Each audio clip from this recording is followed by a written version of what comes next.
Good day, everyone. My name is Babalola Moyinoluwa Naomi. I'm a 400 level law student at Obafemi Awolowo University, and I'm a virtual intern at HARLEM Solicitors. Today, I'll be talking about the disconnection and termination of interconnection agreements under the Nigerian Telecommunication law. Before I proceed, I'd like us to understand what the term interconnection means. According to Section 157 of the Nigerian Communications Act 2003, interconnection has been defined as the commercial and technical arrangement by which service providers connect their equipment, services, and facilities in order to allow their subscribers have access to the services and network of other service providers. This means that interconnection is what makes it possible for an MTN number to be able to call a Glo number. What then is an interconnection agreement?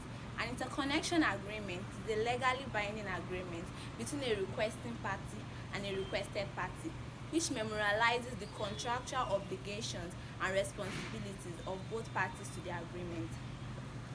After there has been an interconnection agreement, is it possible for there to be a disconnection?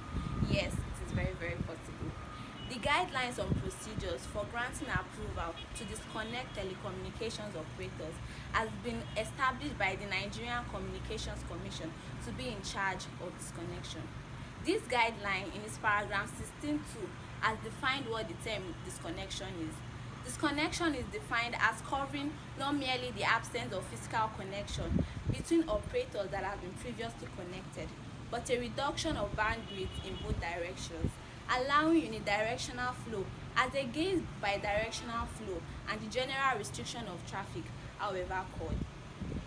Before I proceed, I would also like us to know that every operator has the right to file an application on the Nigerian Communications Commission Disconnection Form 1 in order to get approval to disconnect an operator. This has been provided for in paragraph 3.1 of the guidelines on procedures for granting approval to disconnect telecommunication operators. For there to be a disconnection, there might be circumstances that might warrant this disconnection. These circumstances have been provided for in paragraph 3.1 A to E of the guidelines on procedures for granting approval to disconnect telecommunication operators. Number one of these circumstances is when the respondent has failed to settle his interconnection indebtedness as at when due. During an interconnection agreement, there's something called interconnection charges and interconnection costs. Where a respondent has failed to pay these interconnection charges or costs, it might be a reason for there to be a disconnection. Number two of these circumstances is when the interconnection agreement has been terminated in accordance with the terms thereof. During an interconnection agreement, there might be terms and conditions that have been agreed by both operators. Where the respondent now fails to carry out to comply with these terms and conditions, it might be a reason for there to be a disconnection. The third of these circumstances is when there has been a fundamental breach of the interconnection agreement. A fundamental breach is an essential breach of the contractual agreement. So where there has been a fundamental breach, it might be a reason for there to be a disconnection. The fourth one of these circumstances is when an operator has acted contrary to the license that has been given to operate under the Nigerian Communications Act 2003. We have the individual license and we have the class license. An individual license allows an operator to carry out multiple telecommunication services as compared to a person with a class license. So where a person with a class license goes ahead to carry out the multiple telecommunication services, it might be a reason for there to be a disconnection. The fifth of these circumstances is any condition that may be determined that have been provided for by the Act. The Act here is the Nigerian Communications Act 2003, the subsidiary legislation made by the Nigerian Communications Commission. However, even with all the circumstances that I've listed, an operator cannot go ahead to individually or unilaterally disconnect an operator without getting the written approval of the Nigerian Communications Commission as provided for by Section 100 of the Nigerian Communications Act 2003. This means that even though an operator has failed to carry out his duties and obligations, has acted in contravention of any of his rights or duty, an operator cannot go ahead to single-handedly disconnect such an operator without getting the written approval of the Nigerian Communications Commission.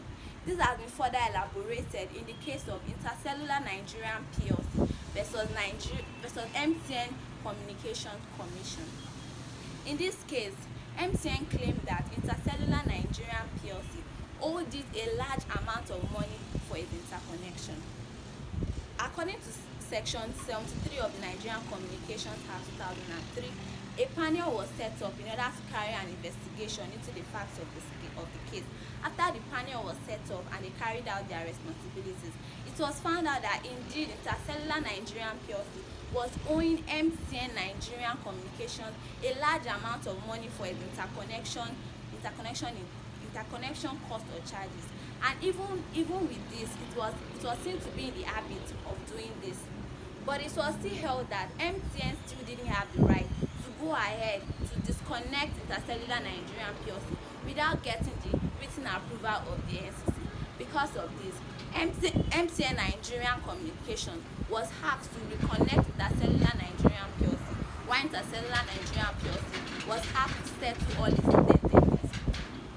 So we can see that even if a person has been in contravention of his duty or his obligation, an operator still doesn't have the right to go ahead to single-handedly disconnect an operator without getting the written approval of the Nigerian Communication Commission.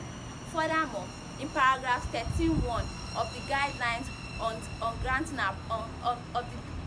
according to paragraph 13(1) of the guidelines on granting approval to disconnect telecommunications operators, any operator who has been disconnected on basis of indebtedness, such an operator has automatically terminated the interconnection agreement. In order to get more information on this disconnection and termination of interconnection agreement under the Nigerian Telecommunications Law, I would advise for you to check the guidelines on procedures for granting approval to disconnect telecommunication services. Thank you.